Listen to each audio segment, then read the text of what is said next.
of firefighters, nurses, and construction workers.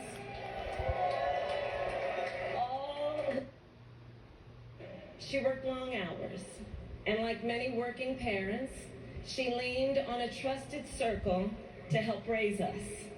Mrs. Shelton, who ran the daycare below us and became a second mother. Uncle Sherman, Aunt Mary, Uncle Freddie, Auntie Chris. None of them family by blood, and all of them family by love.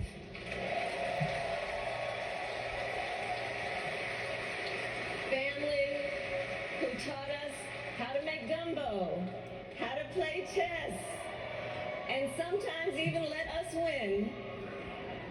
Family who loved us, believed in us, and told us we could be anything and do anything. They instilled in us the values they personified: community, faith, and the importance of treating others as you would want to be treated, with kindness, respect, and compassion. My mother was a brilliant, 5-foot-tall, brown woman with an accent. And as the eldest child,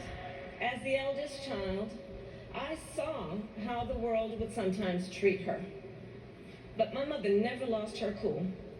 She was tough, courageous, a trailblazer in the fight for women's health, and she taught Maya and me a lesson that Michelle mentioned the other night.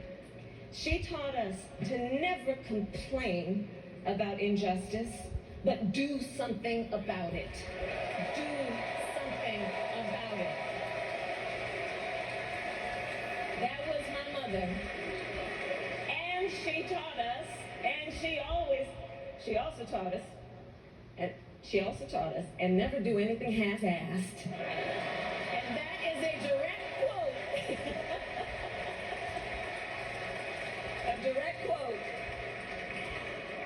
I grew up immersed in the ideals of the civil rights movement. My parents had met at a civil rights gathering, and they made sure that we learned about civil rights leaders, including the lawyers like Thurgood Marshall and Constance Baker Motley.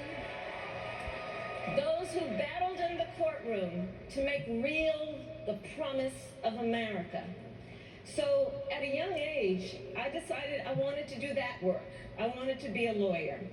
And when it came time to choose the type of law I would pursue, I reflected on a pivotal moment in my life.